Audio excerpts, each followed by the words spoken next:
All right, it's another week. Ask Me Anything happy hour. So, folks, we are here for you to answer all of your questions, and no one pre submitted any questions. So, we're going to be requiring you to bring the heat, to bring the questions. On the Wealth webinar today, I had, holy crap, I don't even know how many questions I had. I couldn't keep up with them. So I hope some of you were on Wealth webinar. I hope you enjoyed it, and I hope you have questions for us today. We'll be right back after this.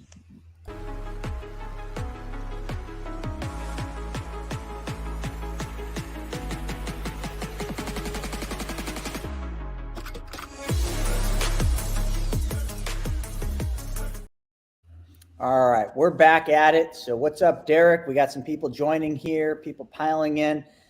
I'm going to start with the first question because I feel bad about something I did today. I wanted to ask the audience whether or not I did right or did wrong. So I put a lot of stuff out on Instagram, and I got this video that is just, we made it out of a podcast I did with Clever Investor, Mr. Cody. And one thing that happened today, and I seriously don't know how to make it, I don't know what to make of this, is a nice couple reposted my video. And at first I'm like, oh, wow. And normally I just reshare that. Normally I just repost that. So I put it on my IG, and as I'm getting my haircut, I'm reading it, and it goes on and says, oh, something about, this is a great explanation of the infinite banking concept. I'm like, yeah, I know. And then all of a sudden it says, if you're interested, click, schedule here. And it was a Calendly link. And I went down to the bottom and I read it, and it was like talking about IULs. And I was like, well, instantly I deleted it from my story. But then I sent a message back to him. I said, hey, thanks for resharing my post. But just so you know, IULs don't work for the infinite banking concept.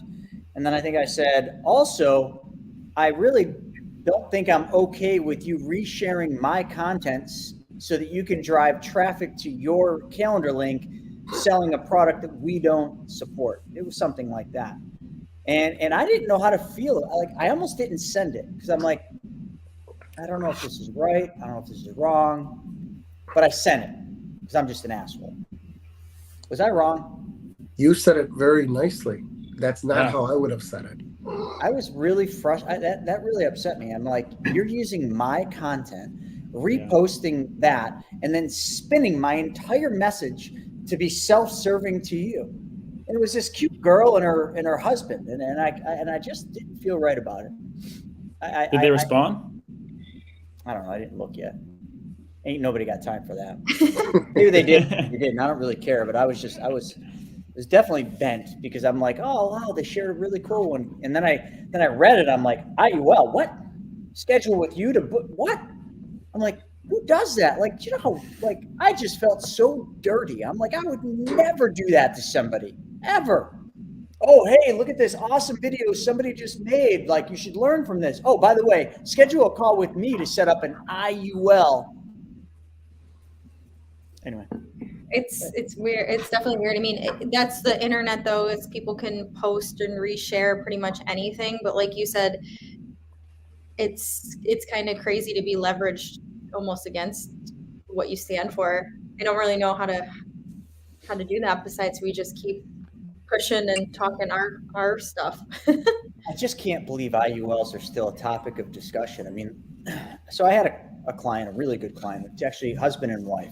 They're out of Texas. There's real estate developers, great people. I set them up with pre-7702. Joseph, you would probably relate to this better. Maybe Carson a little bit, but I set them up with a HECV pre-7702. You remember those beasts, right? That was like, if you're going to put something up at the top of the pedestal, it was that product.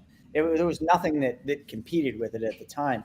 And, they broke even year 2. They were cumulative break even by year 3, meaning every dollar they put in, by year 3, they had all their money back. And at that point, it was just gravy train all the way through. And I got a message from our implementation team saying that they were replacing this. And then there was like a little note in the implementation team that said, and I think they mentioned they're doing a 1035 to an IUL. And I'm like, over my dead body. Oh, no. So I called him up, and luckily he answered the call, and I had a 40-minute conversation. Now, he didn't say he wasn't going to do it, and where this came from is his partner in his business, showed him an IUL that he set up, and he's like, well, my partner made some ridiculous return last year. It was like 13% return last year in a down market in his IUL. And I said to him, I said, Tim, I said, dude, that's not even possible. I said, these are participating in the indexes, even if they're hedged, even if they use puts to try to take some of the downward pressure off of the portfolio, there's no way you made 13%. So there's something wrong. I said, I need to see that illustration. And he's like, well, I don't know. He showed it to me, and it looked like he did make 13, and I don't think we made 13 in ours. I should go grab it off my floor. So I took this personal, and I'm like, after the whole thing, I'm like, Tim, listen, I said, I might have my opinions about IULs. I just voiced them all to you. I told you all the reasons why I don't think this is a smart move, but you know what? Forget about me. And I'm not trying to save your business. If you want to go do an IUL, like you go ahead. Like, I'm not chasing your commission or anything else. And if you want, because he asked me about commissions, and I'm like, here's how much I make. I make $308 on your policy, $308. And he's like, well, the IULs, I know they get paid more up front, but then they make a really crappy renewal. And he said that the whole lives pay you a ton of money. I said, yep, $308, man. I just did the math for you. That's how much money I'm making. I said, I'm not hunting that. It's not even worth this phone call for $308. Not to Nope. be like stupid about it, but it's the principle of it. So then I did exactly the opposite of what Shauna would ever allow me to do. And I broke down, I printed off 2 pieces of letterhead, and I filled both of them with the math. I just dissected the math, and I just put, here's how much money you make. Here's how much money you make this year. He's in his 3rd year, just so you all know. He's in his 3rd year, which means he's in the efficiency zone. This year, his cash-on-cash return was 16.6%. Cash on cash. And next year, it's more and more and more. And there was like one down year, but then the rest, not down, but less than 16. And it just kept going. So I sent all this over to him. And I texted him all excited. I'm like, oh, dude, this is a personal letter. I hand wrote this letter in blue ink. And I just sent him a message. I said, hey, I sent that to me. Let me know if you have questions. Thanks. So now I'm just going to sit back and I'm going to wait and see if he replaces it. But it's just like, I just don't even know what more to do. And I said to him, I said, Tim, I said, even if you are going to surrender this or 1035 this, please don't. Call me up. I will have people lining up to buy that policy for more than what cash value is in it. He's like, well, we already took all the loans out. Like, there's no cash value. It doesn't matter. I said, Tim, let me put it to you this way, dude. I said, do you know how valuable what you have is? Every dollar you put in gives back more money than what you put in. So somebody would buy that all day long. It's like a fountain. It's like a tree. We always talk about the money tree. It is the money tree. Every dollar you put into this thing, it prints money. That tree grows not berries, it grows dollar bills. How many people want that tree in their backyard? I said, I'll have people lined up to buy this thing. You can pretty much name your price and they'll pay it because that product you have no longer exists. And you're going to surrender it. I'm not going to swear, but F you, man. F you. This is true. I overheard that part of the conversation. I overheard you literally say, this product doesn't exist anymore. So before you surrender it, let us see if somebody will buy it for you. I'm not allowed to buy it. Man, I'd pay a pretty penny for that policy. Right. And there's 2 of them. There's one on him and one on his wife, and they're almost identical. They're like perfect. Anyway, so we probably got some questions to come in. Shauna, do you want to kick up? We have a few of them. So the first one comes in from ICB something or other. I'm very interested in becoming my own bank, but my main goal is getting out of debt. How could I do this if I don't really have much to put upfront into the policy? You don't need much to put in up front. So like the training I did today, I don't know if you were on Wealth Webinar today, but we certainly could get you the reporting, or you just go to my YouTube channel and you'll watch it in a couple of days. It'll be on there. But I got tons of videos that show this. The person, he was just putting money in every year. You could do monthly deposits into it and it will still work. You don't need a big chunk to go in for the debt snowball structure that we do. It works 100% of the time. So I would just say, the best thing is watch the video. And I don't know if somebody wants to put the video up in the chat. Watch the video and even if you just go to the end and watch the chiropractor, because that's the debt snowball and how that works, and just put your numbers in instead of his numbers. It's like he was depositing 25,000. Maybe you can't do 25,000. Maybe you can only do 300 a month, 500 a month, 1,000 a month, whatever it is, whatever fits your fancy. Like, you just got to get started, man. Because like this I can't think of too many things that it works better for than paying off debt. People don't understand. Just one thing first. Pay yourself first before you pay that debt. Also, it's already just such an illustration of the fact that money really does go out and you just keep paying it and paying it. Like you see when you have debt and money's coming into your actual bank account and you pay off your debt, you're doing the money movement anyways. So Totally agree. you just got to link it up. Ryan Silverman says, can you please go over using a HELOC to fund your policy initially with 10 to 20,000 and then putting 500 a month in, and how would the repayment to the HELOC work? I'll keep an eye on it. Mr. HELOC, do you want to handle that? Well, what are we doing with the product though? Are we paying off debt? What's going on after that? If you're taking it out of the HELOC and we're putting it through the policy, are we then lending it out? I mean, what is the purpose of why we're getting the policy in the beginning? That's the middle of the road. If we're taking it out of the HELOC to lend it out, then we might as well run it through the policy to get money to pay ourselves twice. If we're taking it out of the policy to pay debt, well, then after it goes to the debt, now, you're still going to have to pay that HELOC. So why are we spending money to make money? They're kind of open-ended there, not enough information. Yeah, I would just kind of go back and say it comes down to strategy. You don't want to just be like, oh, because I have equity, I have money. You definitely need a strategy in place. Yep. And I'm not the expert, but I'll let someone else fill in there. But you have to have a strategy. So, Joe, we can still answer that second question, though. When it says, how would the repayment to the HELOC work? Let's say you're lending that money out for a private money deal. How would that work paying back the HELOC? You would want all the money to come back into the HELOC rather than the policy, because you're still making a spread on the policy and you're still negative 4, 5, 6% on the HELOC. Therefore, that's where the money would have to go first. I think Craig concurs. Yeah, I do. And, I've got the all-in-one, which is, similar to a HELOC, but I do something very similar. Sometimes money comes out of the HELOC or the all-in-one to go to Private Money Club. That money just comes right back home. Sometimes that equity pays a premium and I take things out of my policy. And so the way I look at it is they're warehouses of money. And I need to do a job. So I go to the warehouse, get some money and go do the job. Sometimes it's coming out of the HELOC all-in-one. Sometimes it's coming out of the policy. But it just depends on what you're trying to accomplish. And just figure out how the money flows and works best for you. 2 buckets of money, which one does it come out of first? Exactly.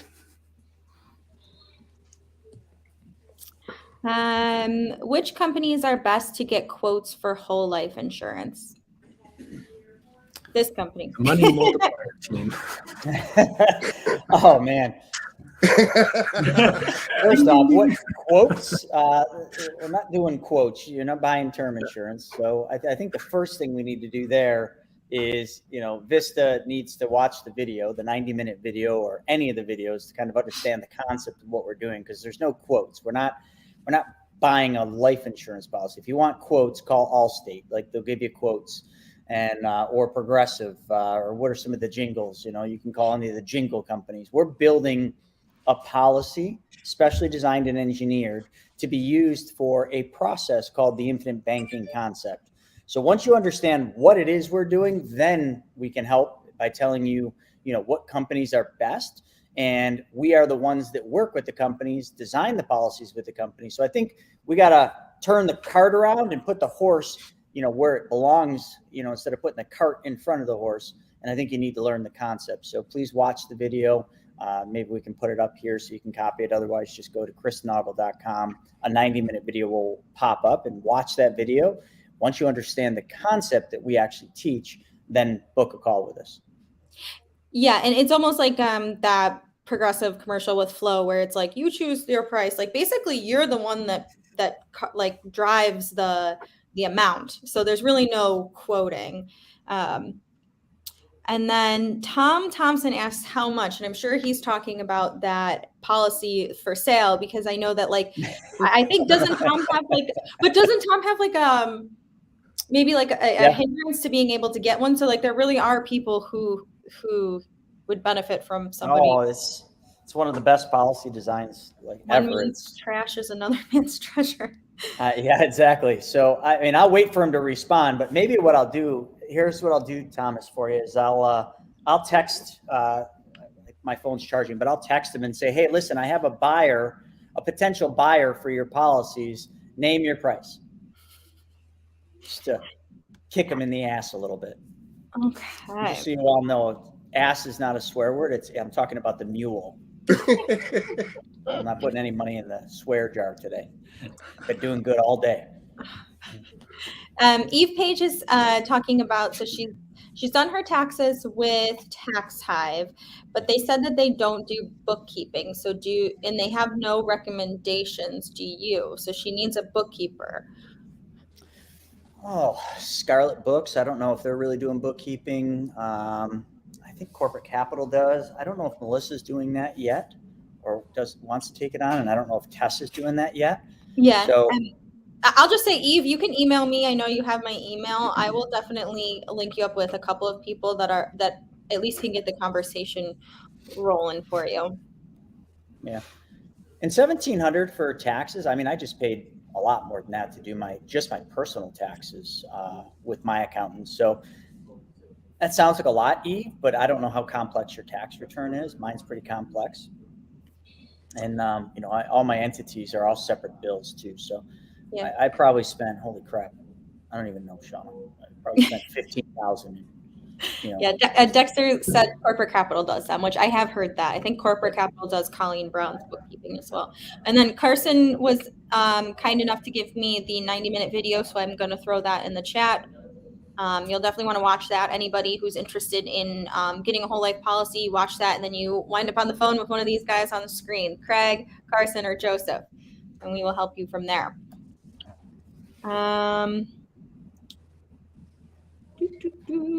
Okay, okay. Do you know what, Chris, how do you like? He's talking about this. Okay. My shakes, I love them. I don't know how I survive without them. I used to have heavy crashes during the day because I don't eat. I don't have time to eat. So now, Shauna probably hears it all day. It's just, me shaking my shakes up, and it's so easy. I just put a couple scoops of the green magic or the vanilla whatever my flavor is that I'm doing the day in the thing. And, if I follow suit with it, I'm never hungry. And it's because my body's getting everything it needs. So I love it. I really do. It's awesome. Pretty freaking awesome stuff. I'm a fan of like any of those type of shakes that just like give you everything that you're not getting from the food that's on the shelves anywhere. It's weird. I mean, I've never, like literally some days I come home and Larissa's got like a big meal and I can't tell her, and I'm like, I had my 3 shakes today. I'm not hungry, sweetie. So I still eat it, but I'm just like, I'm not hungry for it. So sometimes you just got to take one for the team. So I want to give a shout out to North Carolina in the house. And then Michael's asking, why is Mass Mutual shooting down IBC?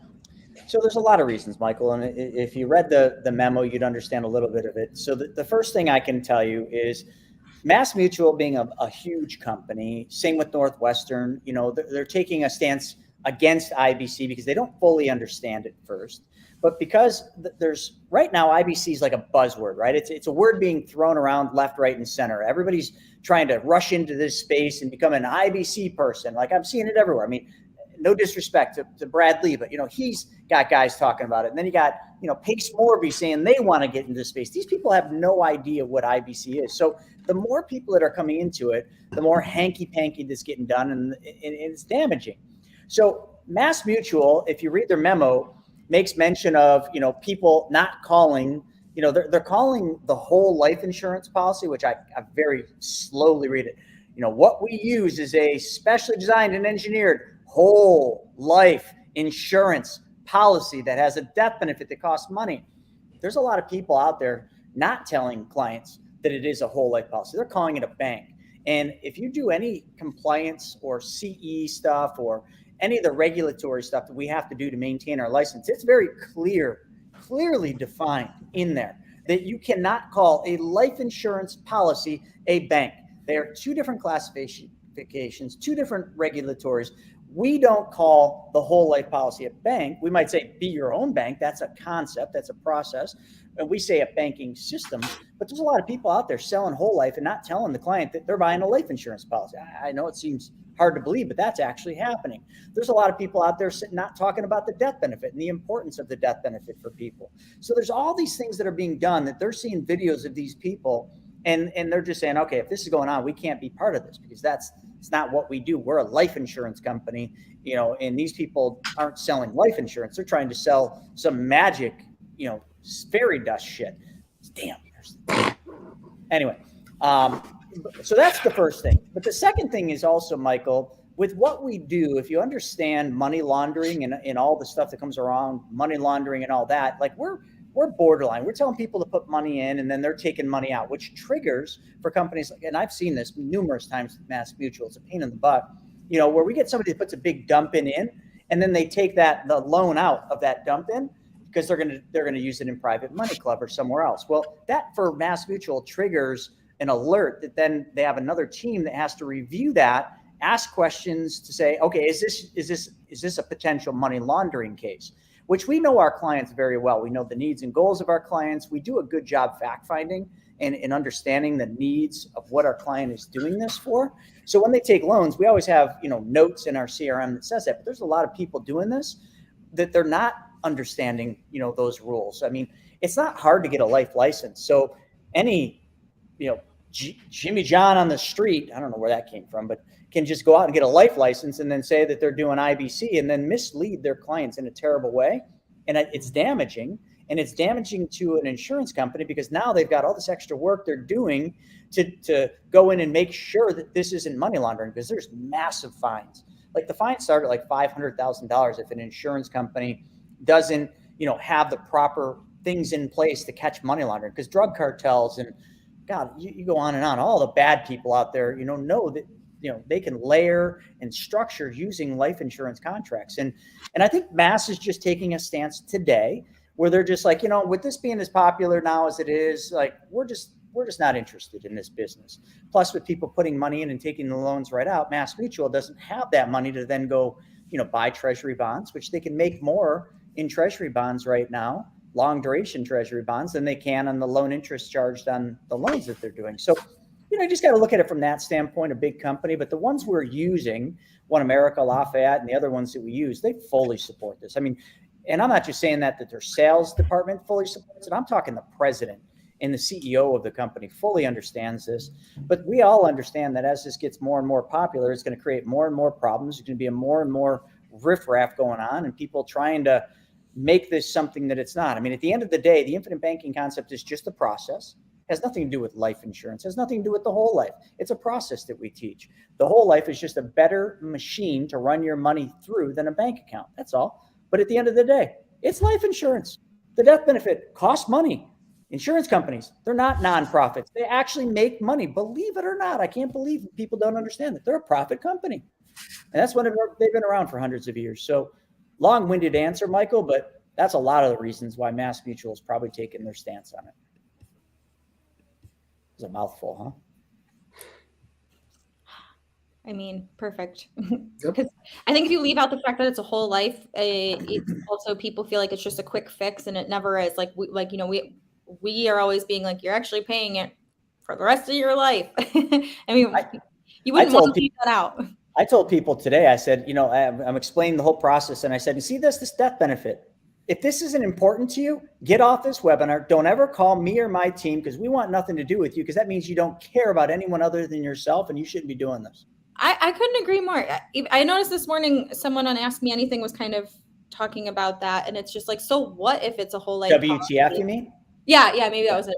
But most of the people who come to the webinars and care and are like, growing personally and financially and through all the education and stuff, like I feel like they care about their human life value too. Like they care enough to learn new things, and they should care enough to not leave a big hole in their family's life afterwards. So I personally like talking about the death benefit. Me too, because I've delivered plenty of death benefits, and I've seen the faces of the beneficiaries when I hand them a check. When everybody else is coming to them for them to write a check to them, like the funeral, they want money. Everybody if you've ever lost someone, everybody you're going to come in contact with after you've just lost your loved one, they want something. They want money from you. The funeral director, the flower place, they all want money. When you're the only person showing up with a check for that family to put their lives back in at least financial order, nobody else is bringing a check, folks. They're just taking it. So you're the only one giving. And that's a powerful thing, and I don't know how to describe it until you actually do it. Crazy. I definitely want to go sprint through some of these questions because a lot are coming in now. So Gavin's saying, I have a policy with a 6,000 premium and the ability to add an additional 8,000 as my income increases. Should I max out my policy or create a new one? So I guess how is the? Yeah, I was Yeah. going to say it kind of depends in my mind how the policy was designed. Because if it's Yeah. if it's 100% base, yeah, we may want to rethink how that's designed. So, And is it done with us too or not? yeah, because I mean, I wonder. I guess like maybe if it was if you add the two together, maybe if you like set up, I want to pay 14,000 annually, but for now I'm just going to pay 6. I guess it all depends on the fine print. yeah, and if the 8K is all paid up additions, that's one thing that we may want to look at too, because that would be beneficial. But if not, we may want to look at restructuring some of that money. Mm-hmm. So more info needed on that one. Yeah, and if it is with one of us, I mean, just contact one of our team reps here. So Vista says, I've watched the videos, but which companies have the best track records as far as IRR, which I'm not totally understanding what that Internal rate of return. It's the calculation on the cash values return of the internal, like if you just put money in the whole life and you leave it sit there, that's the return that you get. But again, I don't mean to be the jerk here, but you might have watched the videos, but you didn't understand the videos. Because if you're asking about IRR, you still don't understand that the goal is not to put money in the whole life and leave it sit there, which would then generate an IRR. The goal is to put the money in the policy and get that money in motion, making more. I gave examples on the webinar of a 20%, lending deal in first secured, another one at 16% or 12%. Like you take the money out of the policy and you send the money out to work, whether it's paying down debt, buying cars, lending it out, whatever it is. I mean, taking back the whole purpose of the infinite banking concept by definition is to take back the banking functions in your life, which has no relevance whatsoever about IRR. You're probably getting that from, our competitor Global or IBC Global, because they talk about IRR all the time because they don't teach the infinite banking concept. Matter of fact, their name IBC shouldn't be IBC, but they say it's International Business Consultants, I think, because they got in trouble for using IBC. So they're selling a product. And if that's all you want to do is buy a product, then they're a great solution for you. You might want to call IBC Global and buy a product. But what we do is teach a process and show you how to actually build wealth the right way instead of worrying about an IRR of 2 or 3% for just putting your money in a whole life and leaving it sit there. And if you're just looking to put your money and leave it sit in a policy, I mean, without ever taking loans, I mean, look at Northwestern Mutual, look at New York Life. They're great companies and they don't want you to take loans. So like that'd be a great place to look at an IRR. If you actually want a company that's going to work really freaking well for the infinite banking concept, what we teach and the only thing that we do, companies like One America and Lafayette Life and Guardian are great places. But again, I'm not trying to be a jerk, but listen, like I've been doing this long enough that I know just by the nature of your question, you still might have watched the videos, but you do not understand what it is we teach. And I don't mean to be the jerk here, so please, someone else back me up. Am I wrong in saying that? You are totally correct. It has nothing to do with the numbers inside. Nothing to do with the guarantee. Nothing to do with the dividends. Yeah, it's the compounding interest of how it grows, and it just will happen. How about your policy, Craig? it's working very well. So it's like an aged wine, 14 years old, put $1 in, get 6 out. But the process Did everybody really, hear that? Did everybody hear that? You do what? Put $1 in and what? I get 6 back. 6 That is back. that is the $1 IRR, in right? and $6 out. What? Yes, Oh, and- how about the IRR on that? I haven't gone back to calculate that yet. Because it doesn't even matter if you're using the infinite banking concept. The IRR only matters if you're watching IBC Global's videos. See what I mean? It's not the numbers. Awesome.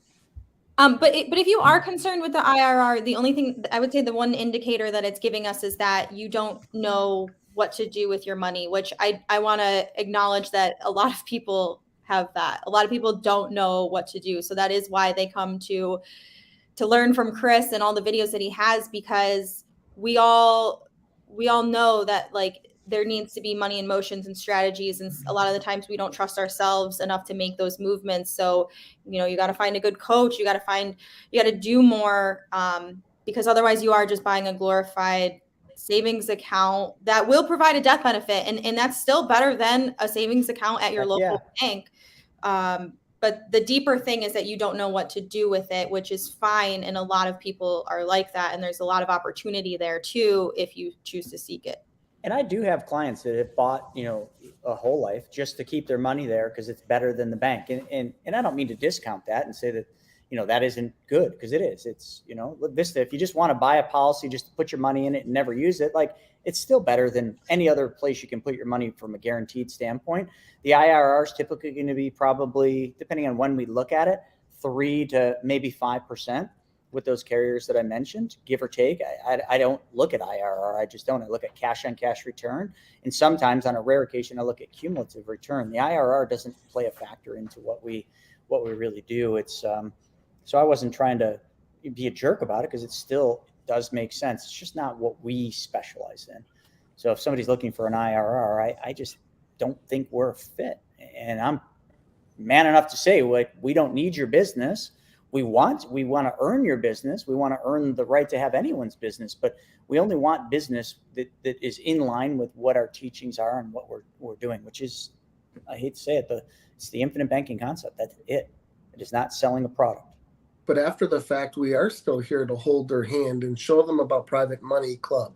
We're here to show them about investing, private notes, or note buying and that kind of stuff. There's a whole array of what you can learn to do with your money just by being around the campfire and becoming part of the family and part of the network. Absolutely. It would probably make our whole lives easier, though, if we were selling a better, better savings. Sell a widget. Yeah. If we sold a product, we'd probably sell double the amount of policies, and that's a lot of policies. Like a whatchamacallit? Matt, Ellen is saying you hosted a bank in the past offering collateral loans. That could you reshare the contact information? I believe that's Coastal State Bank.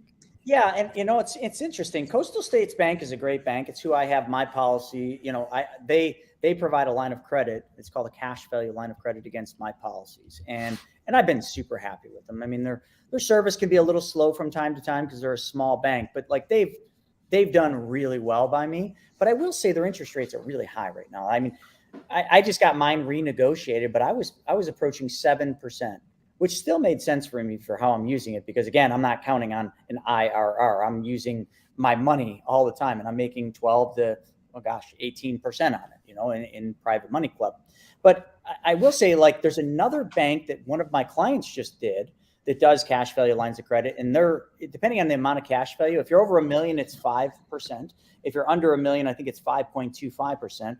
So Matt, I just saved the information for the guy. I haven't yet called them and done my due diligence, but a client's using them. I'm happy to share that info, and you can call and build a relationship. Cash value lines of credit can work really well. You just got to be careful because they are a bank and they are a variable rate. So you can get out of control pretty quick. So hit us up, or Matt, if you want, just reach out to anyone on this team, and I'll share that new bank with everybody, because that's a really stinking good rate. Yeah, and for the time being, I did just find that replay of that exact webinar with Coastal State Bank. I put it in the chat too, so you could rewatch that. Look at you go. Okay, so Rogue says, have an outstanding policy loan of $34,000. My account was set up 10 years ago. Had my monthly payment lowered due to life circumstances. Is it possible to get financing to pay off my policy loan amount? Financing to pay off your policy loan. The loan. I don't know that you're going to find cheaper financing than No. whatever the insurance company is probably providing. And again, like, I don't know what you used the 34,000 for when you took the loans, maybe life circumstances, but just remember, worst case scenario, the loan never needs to be paid back. The insurance company will not ask for the loan to be paid back. They'll just pay less out at the death benefit or on the death benefit. So they'll subtract the 34 from the death benefit when you graduate and go on to a better place. But I'm not saying that you should just not try to pay that loan down, but I don't think you need to stress over paying that loan down, because I can probably guess if you've had that account 10 years, your loan interest rate can't be crazy. I mean, you're probably 5, most 5. And you're probably still making a spread in it every year too. Oh yeah, So, dude, policy's 10 years old. I mean, listen, Yeah. Carson's like, dude, what are we worried about? Like, just do the math. I bet you if you had Carson do the math on that policy, I bet you'd find you're actually making money every month. So definitely don't go to a traditional bank to refinance and pay off that policy loan. When life gets back on track and you start making money, make an effort to pay that loan back with your own earnings. But if you go and you try to refinance that, I guarantee you every bank under the sun would want to do that and take collateral of your policy because they know how secure that is. But I don't think that's going to be a good deal for you at all. So I would also probably add though that $35,000, that loan that's out right now, that's also not affecting your credit score. It's not on your, you have outstanding debts in this amount. If you were to go to a traditional bank and you get a $34,000, whatever, even if it's a non-collateralized loan, that's immediately going on your credit score. That's counting as debt against you. So I would just say, no thanks. So That's a true. great point. Yeah. Yep. Yeah. Drew wants to know how much needs to go in the swear jar. $5. And then Giovanni says, I came in late. Is the 80/20 still available with any company? Another company I called was trying to sell me the 60/40. So I'd say, don't call them and call us. Yeah, call us. We use 80/20s. I mean, our number one design right now is called the Rock, and I'm not going to get into the specifics because it's proprietary to us, but we use a 75/25 on that one, and it'll perform better than an 80/20. But we definitely use 80/20. We use 75/25, and on certain rare occasions, we use 60/40. Depending, 60/40 is a good mix depending on what your needs are, because it usually can avoid term insurance. You don't need a term rider on the policy with a 60/40 in most cases, which is really nice because it reduces the drag. But, Giovanni, you're probably looking for higher early cash value. We do this all the time, and we have all sorts. We have, our own proprietary designs, which that 75/25, I'm not going to tell you how we do it, but it'll perform in the early years just like a 90/10 will, but you won't sacrifice the strength and stability of the policy in the later years like a 90/10 would. So reach out. I mean, any of these guys on here, put your link up there. I mean, like Rogue should be booking a call with us to kind of review his policy. Giovanni should be booking a call with us to talk about that. I mean, if he's I calling, already have him. I'll call him after here. There you go. Well, are you the one trying to sell him a 60/40? I don't know. It must have been. I don't know. I don't know. And I'm not saying that's a bad thing, but it doesn't sound like it fits his needs and goals. Also, No, it did in the beginning. I got. I want to point out too, sometimes if people That's who hilarious. stop getting hung up with the policy, like especially if you don't have anything to do with it right away and you don't have the strategy, build it for the longer term when you're learning, right? I've said this before, Shauna. Like 2 of my policies are normal, like kind of like Craig's. They're regular whole life policies, like that I took out in 2004 and 2006, and they'll outperform most people's policies that are designed for this. But I'm not saying do that, but then when I first started, I mean, I have 9 policies now, and out of the 9, only 3 of them are not 60/40s. Wow. Only 3. So it's just He's it's he's like guard- the false news. It's like the fake news, right? Like people listen to things and they take it as the gospel, but they're not assuming that there's different designs for different problems that you need to solve. But again, like Giovanni, he's clearly saying that, he's looking for an 80/20, something that has higher early cash value. So design him the rock, Joseph, if he's doing a dump, and design the rock? Can't. New York, looking for He's a New York guardian. guy? Oh, Yeah. Giovanni, I don't. We feel your pain though. We're in New York. Okay. And the reason why I think I went with the 60/40 is because of term, because he didn't want term on it. Well, he's going to have term. I mean, if he does an 80-20, he's going to need term. I don't know how we can build it without term, and I don't think it might not be a big deal. Just My design term it. is $10.88 a month. Yeah. Like, relax, everybody. Yeah, design him a policy with what he wants. We'll show him a 25/75. That's fine. Don't matter to me. Give him a 90-10 if he wants a 90-10. But I mean, that's Answer my call just going when to I text sacrifice you. later years. We're here to help. There's actually an interesting exercise I went through with a client about 2 weeks ago where they wanted to know how does the policy perform on a 75/25 versus a 60/40. So 60/40 is going to be longer term growth, right? It's going to do better in the long term. 75/25, you get more cash out. So the question was, if you set these things on a racetrack, when do they meet? And it was 17 years. So if we did the 75/25, it would be 17 years before the 60/40 overtakes. So in 17 years, can she use the cash to build up more cash, passive cash flow, more cash in her system?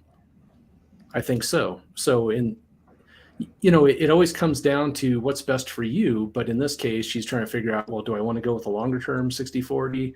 And we decided the 75/25 is, perfect because she's going to get the cash out earlier and she can use it and probably, even extend that crossover point. So anyway, it was a fun little exercise. I love spreadsheets. I love the analytics. So my go-to is always a 75 or a 25/75. That's my go-to until somebody says, oh, but I don't want any term. Oh, well, then if you don't want term, we got to put a little bit more to the base.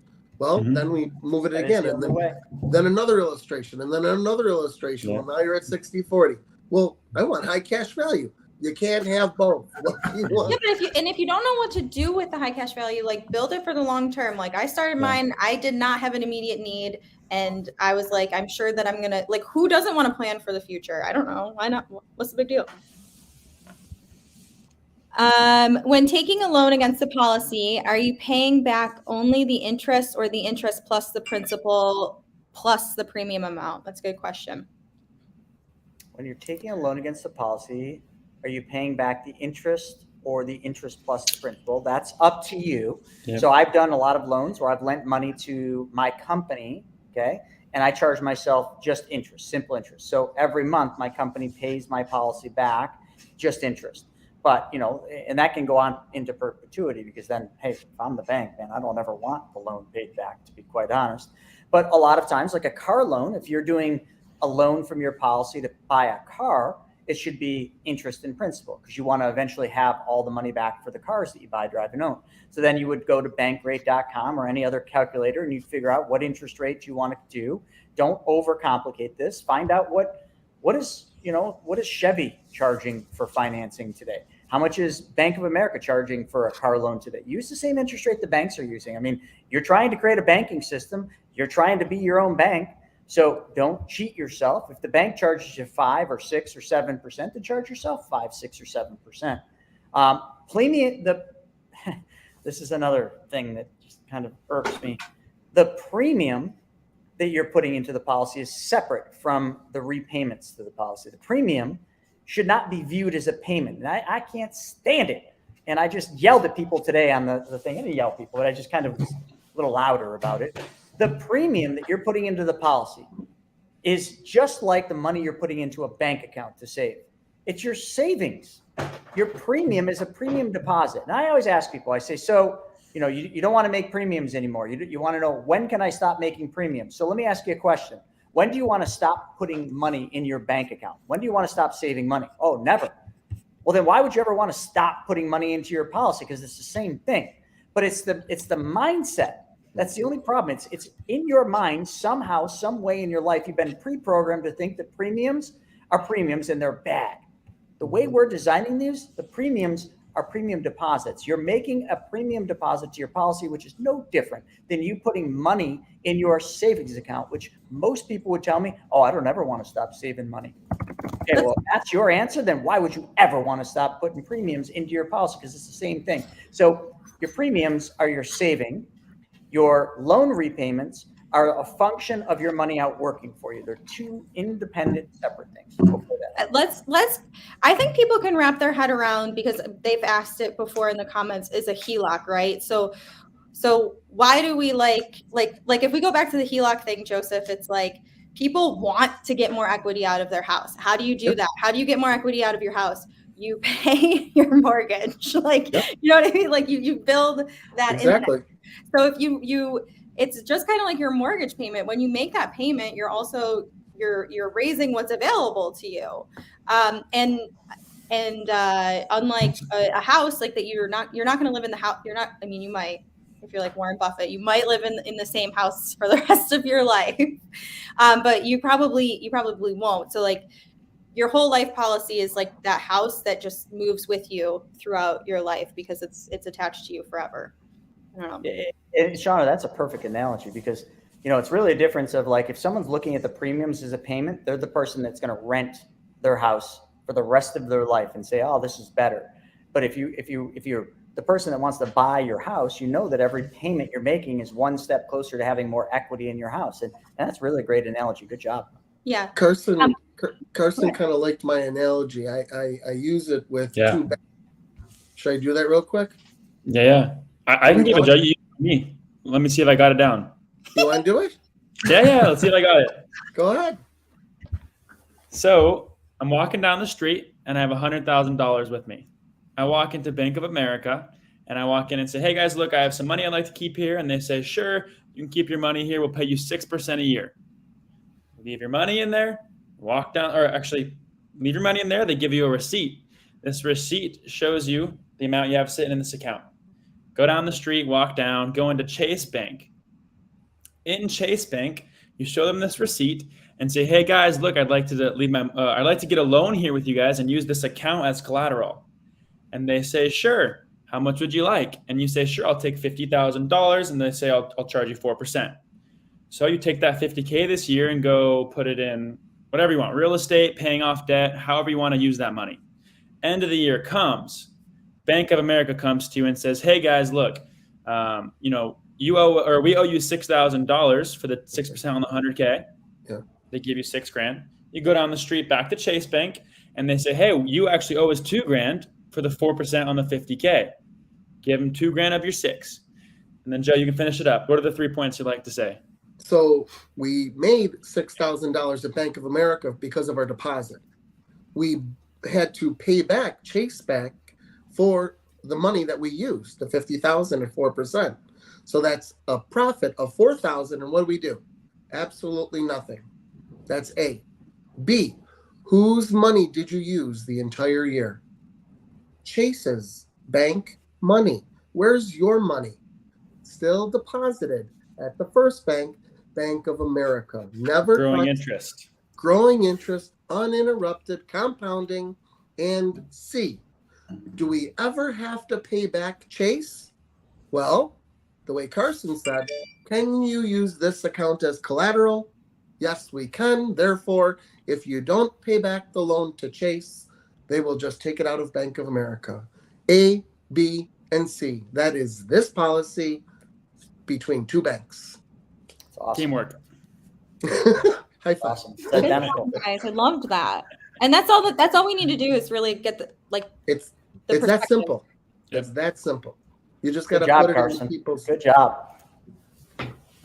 Hey, learn from Joe. Let's see. Drew says, I have a policy that has a $4,800 a year premium with Northwest Mutual that has about $40,000 worth of cash value. The policy is 10 years old. Could I do a 1035 to a Rock policy that has the same yearly premium of that $4,800? Yeah. I mean, as long as it fits within the MEC rules, why couldn't you? So I'm just reading it, 4,800. Oh, let's see, 4,800, and then you got 40,000 in cash value.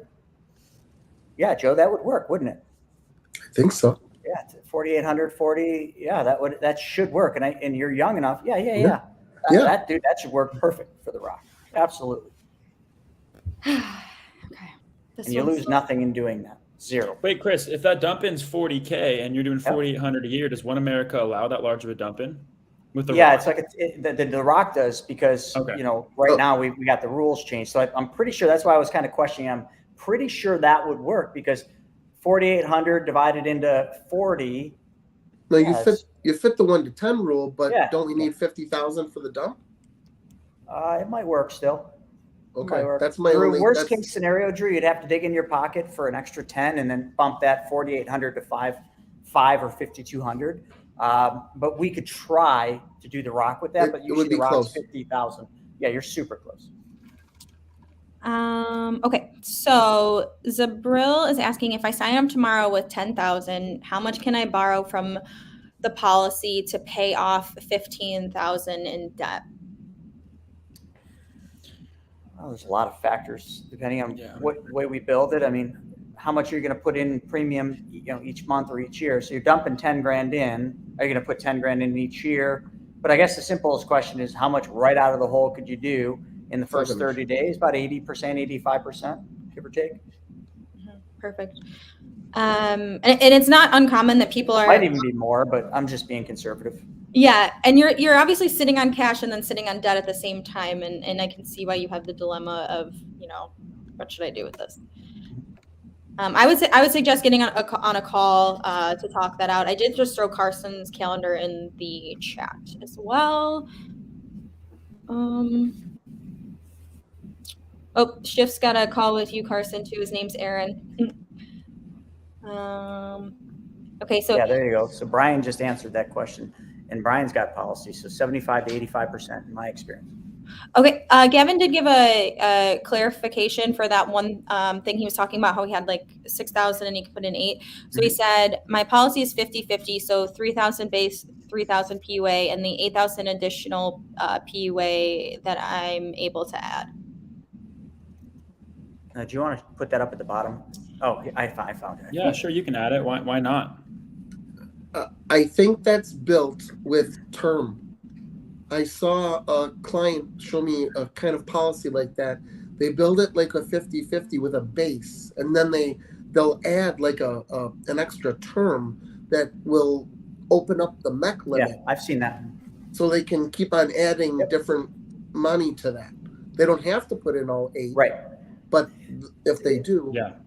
We don't do that structure. I don't disagree with it. We don't do that structure because if you don't make those extra PUAs, it's great to have the ability, but if you don't, it'd be like building a race car, and then in the front of your race car, you take the giant brush guard off of my truck and you slap it on your race car that's super aerodynamic and light. You literally just added a whole bunch of drag to your race car and weight, because by adding that extra term, just so that you have the ability to go higher, that's going to have a cost. And if you're not utilizing it by putting the extra 8,000 in every single year, you're literally dragging your policy's efficiency down. And that'd be the best way I'd look at it. Okay. And then Carson, you're the youngest money mentor. How old are you? Someone's asking. 20 years old. Good 20. question. And then also you can get some BYOB merch. If you go to chrisnoggle.com, you just kind of scroll down. There's a button for some merch there. So chrisnoggle.com. Jimmy Carpenter would like to speak with someone for more info. We will definitely throw Carson's link is in the chats. We will throw up. They're in like the description of a lot of our YouTube videos too. We'll definitely help you out there. So this is an interesting concept we probably want to hit on. So if someone has 100,000 liquid and can afford 10,000 a month to put in for 5 years, what can your services do? So I definitely want to hit on the fact that someone's only wanting to do this for 5 years. And we did earlier kind of talk about how this is for like a forever thing. So no, you could do that. 5 years would be tough because to put 100 grand in and then $10,000 a month, you're gonna have the MEC rules to be faced with. So that's a 7-pay rule. So it'd probably be So if you were only going to do 5 years, you could build it, and then you'd have dividend surrenders for probably a period of 3 years to get you through the MAC. And then you could probably then just ride your dividends out to year 10 and then RPU the policy. But I don't know why somebody would only want to put money in for 5 years.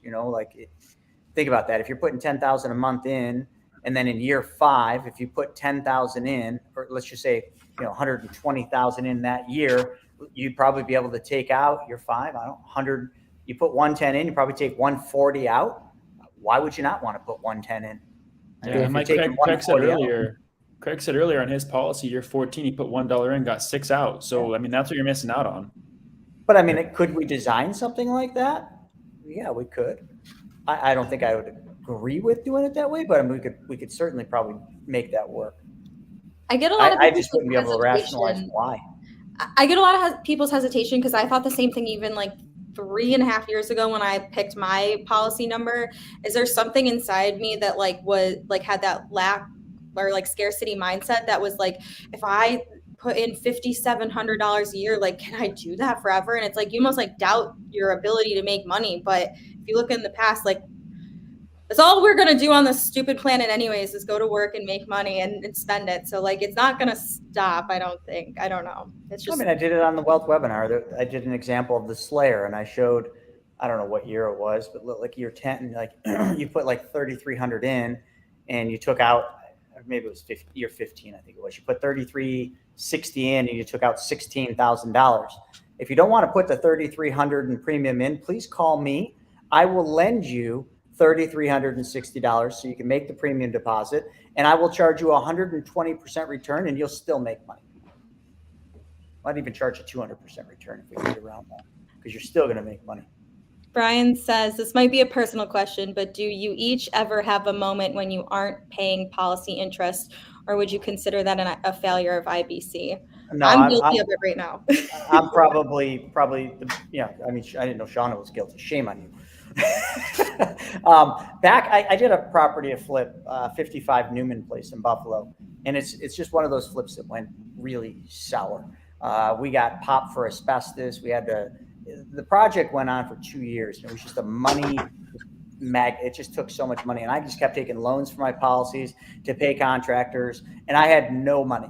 I had no money to put back into the policy, so I didn't pay any repayment into the policy for, the better part of, I hate to say this, but I think it was like 2.5 years. I made no repayments back to that policy that I took that money from.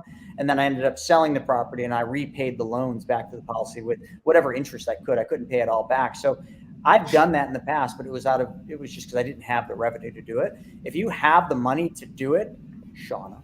No. I need to clarify what I mean by that. I mean Okay. that I'm treating mine like a glorified savings account, and I don't have any loans out, so I'm not paying interest. I'm sitting on money rather than using it. I thought you took loans out, and you weren't being an honest banker. I'm like, No. Shauna. No, I should have it in motion, so I have that interest due. So I wasn't being an honest banker, and it was out of sheer necessity. Life, some people say life gets in the way. I just didn't have it. But if you have the money to make the loan repayments, or you should never, ever, ever, ever, ever not pay the loan interest on the loan. That's unwritten rule. So every year when the insurance company bills you for the interest, you always must pay that because you've already made it. So, but then you shouldn't steal from your bank either, unless there's like I have a client right now, and they're just in an interesting financial place, and we're trying to help them. And I said, listen, stop dwelling over paying the loans back and setting up the loan recaptures. Let's get you back on your feet. And then once we get you back on your feet, let's then double down on trying to, be an honest banker and make up for lost time. But that's the beauty, folks. You got to understand, this is your banking system. So if you can't make a loan repayment, or you can't pay the interest that you wish you could because of circumstances, go to the closest mirror and ask yourself in the mirror, is this okay that I pay less in interest? And I promise someday I'll try to make this up. It's your banking system. The only person you're hurting is yourself, but don't ever steal from your bank. You wouldn't steal from Bank of America. They'd put you in jail, but why would you steal from your bank? But it also makes sense to have that money out working always. And, if you're making a spread on it, which you should be, then you're just covering the interest every year, and just keep that money out working and just keep building that spread and paying the interest at the end of the year. there's nothing wrong with doing that. You're not paying down principal unless you want to, but if you just keep that money out working, you can put it all back in there to try to free the money up is, something you could possibly do over time. But there's nothing wrong with leaving that capital out deployed, making money, paying the loan interest off, and having a great day. It's kind of like that mortgage and home equity thing too. It's like you might have a home equity loan out, and maybe you took out all of it right there, but every mortgage payment you're making, you're kind of building that back. You're building that space back in your policy. So you definitely want to keep making the premium deposits. It gives you more ability, more space. Look at you with the HELOC analogies. I love it. People just need to match it with something they're already doing. Like that's the only thing. It's like habit stacking or something like that. You just have to you wrap your head around other stuff. It's just the same. You just got to move it over. Exactly. I have an answer for this. So I recently purchased an 80/20 from Mutual Trust. I'd like a second pair of eyes on it. I also want to know more about IBC and PMC. I'm not an agent, but I do want to say that how much I care about my team. So full disclaimer, I don't want anybody taking a phone call that you're just going to waste their time. So I don't know if that's, we're definitely here to support in all the ways, but I would be, if you're picking somebody's brain, you're taking an opportunity away from somebody who's able to take action or who might need it. So I would say all in good health and care for sure. I'm sure there's plenty of people who would absolutely take a look at it, but just be conscious. If it's a legitimate call, just email it over to one of us. We'll look at it and give you our honest opinion. I've never heard of Mutual Trust working for IBC. That's the first thing I would say. So big red flag up already, but I'm not saying it doesn't work. I want to say somebody sent me a Mutual Trust one time to look at, and it wasn't terrible. It wasn't great, but it wasn't terrible. And if you want to email it over, save the phone call, but if you want to email it to one of us, let us know in the chat and we'll give you an email and you can send it and we'll review it and send you back an email with some comments on it. But, if you're looking to set up a call from one of the money mentors, then I'll agree with Shauna. That's got to be, you have more motive to do something, more than just a call for us to review somebody else's, policy design that maybe is substandard or whatever you want to call it. But PMC, I just put the link for PMC up there. We got a brand new offer we just did, so you should check that out. If need be, I'd be happy to take a quick peek at it. Like you say, just I know you would. That's what I want to do. Everybody will. I'm just trying to come and make sure. You might as well CG. You might as well send Craig your stuff too, and he'll do a comparison on that. He's the spreadsheet guy. Mm-hmm. They will. I'm just saying, understand you're being treated so kindly. Our time gets so abused, it's not even funny. It's not even funny. Speaking of time, I got to head off, guys. Got another call. See, there you go. Guys. Carsons wasting our time too. Just kidding. Hey, Aaron, I just saw your last comment. I'll answer that on our phone call Monday. See you guys. Thanks. Bye, Carson. Thanks, yeah. We can probably wrap this up. It is super fun though. I like. Oh my God, I know these are great questions coming. Just a little comment here. Derek did a $39,000 dump and he got a little over 36 available. So that just kind of shows you how some of these things can be. And the HELOC example. That's awesome. Okay.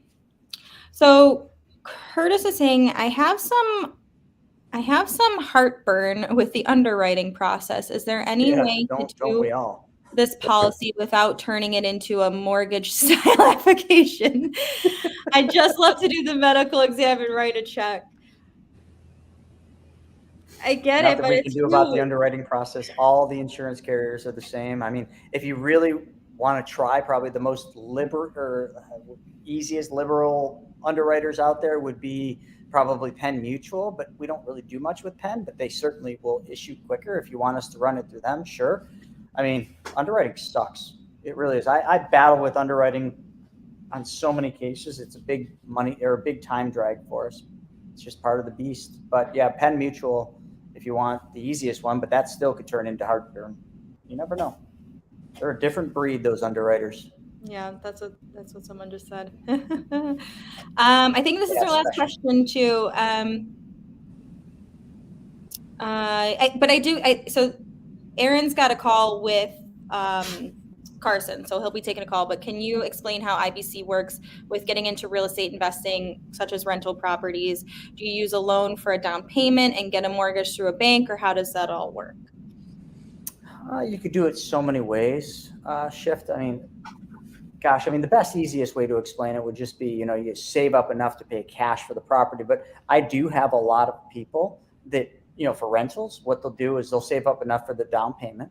They'll go to a bank and get the 80% or 75%, use the policy loan for the down payment, which would be the 20 or 25%. And then all they do is once they got the mortgage, they would look at the interest rate that the bank's charging them on that we'll just use 80% for all intents and purposes. On that 80%, let's just say it's 7% interest the bank charges you. What they will do is they'll set up a loan repayment out of rent roll back to their policy for the same interest rate of 7%. So the easiest way to look at that is just imagine a bank. If they would give you 100% financing, every one of you would go to that bank. You would go to the bank and get 100% financing. So treat this the same. There's no bank that's going to give you 100%, but if their bank, the traditional bank, will give you 80, and your bank, the loan from your policy, will give you the other 20, then pay yourself back the same amount you pay the traditional bank. And then you did effectively just get 100% financing on your property, but you're keeping all the interest on the 20% because you're paying yourself back the same way you're paying the bank back. Because if the regular bank would issue you a mortgage for 100%, darn well you would take that 100% loan and you would darn well make monthly payments back to them with interest and principal. Just remember that. If you would pay them interest and principal and you would rush to take that mortgage from them for 100%, then if you use your policy to support that down payment, why would it be any different? And that's probably the easiest way to look at it. It's not the only way you can do it, but that's the simplest way to describe that. It took me all this time to even think about the shameless plug of coming to the Private Money Club workshop. Is I pretty much am tasking Chris and Steven to show how to use that in real estate at that workshop in April. I don't want you guys just to know that something's possible. I want everybody to know how to do it. And we should do a case study example on that exact scenario on don't we have one? I think you have one. I'm looking for it right now too. 28th of this month or something like that. We're doing a webinar, regarding Private Money Club and the coaching program, but we could wrap that in and show how that works. Mm-hmm. I'm going to put, I guess if anybody has any more comments, I'm going to grab a few videos before we close this out. Yeah, these are great comments. We had a lot of people. I think we were up to almost 60 at one point. Great questions. Sorry to, be a little firm in my answers to a few of you. Please just take it as, it's all what tough love, I guess they call it. I'm just trying to prepare you. I'm just trying to get you to understand the right way to do this instead of the wrong way. And I can tend to be a little bit forceful on that just because, hey, listen, if you're not going to learn the right way to do this, get out of the way and go to somebody else, and you're going to pay the price later, not me. And I want my clients and our clan to have all the tools they need to succeed. And the tools you need to succeed are not by cutting corners, shaving premiums off early, not putting money into your bank, not treating your money the same as you treat someone else's bank, and not being an honest banker. Mm-hmm. If that's you, then there's plenty of other people there that will sell you a policy. Matter of fact, you might as well just go have those jerks, I almost swore, those jerks sell you an IUL because it's the same thing. Everybody wants to sell a product. We want to teach a process. Slow and steady wins the race. Absolutely. Shift PMC is Private Money Club. You can check it out. Go to privatemoneyclub.com. I put the, right there in the comments, we put Private Money Club. You can just check it out there. It's a community of lenders and borrowers, private lenders and borrowers. It's like a dating site for money. That's the easiest way to say it. Think of Tinder, swipe left, swipe right for money. You got money, you're swiping left through deals. If you got a deal, you're swiping left through people with money, and it just pairs you up. Yeah, the link that Chris put up in the chat right now will go to the accelerator coaching. That is a really great place to get started. There's coaching, and then there's the platform itself. And then I talked about a workshop in April. I don't want to bombard you with links, but I threw that in there. And then there's also a video that Chris did that you filmed with Jordan, which was how to use infinite banking in real estate. So that's another really good video. It's really highly edited. They're super fun to watch. It's 22 minutes long. So get on that later today. But I think we're good so far today. Cool. All right, folks. Great questions. Yeah, Great this is questions. super awesome. Thank you all Super so awesome. much. Thanks, everybody. We'll see you next time, which could be tomorrow. Bye till then.